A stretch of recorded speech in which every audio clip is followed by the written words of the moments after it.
How to add a zip code to a vanilla gift card. Hi guys, in today's video I'm going to guide you that how to add a zip code to a vanilla gift card. So the process is very easy. You just have to follow me step by step, and let's dive into the video without wasting any time.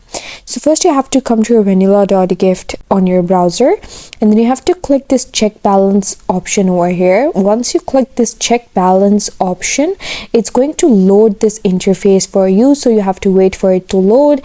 And then once it's loaded, here you can see that it gives me my manage your vanilla gift card. You just have to enter your card details, enter your card number, its expiration date, and all the details over here. And once you enter these and click continue, it's going to ask you to assign a zip code to your vanilla gift card. So you can just add a zip code then and enable it. So that's a process that you can follow to add a zip code to your vanilla gift card in 2024. I hope you found the process easy and liked my video. And if you did, please don't forget to like and subscribe my channel. Thank you very much. See you again.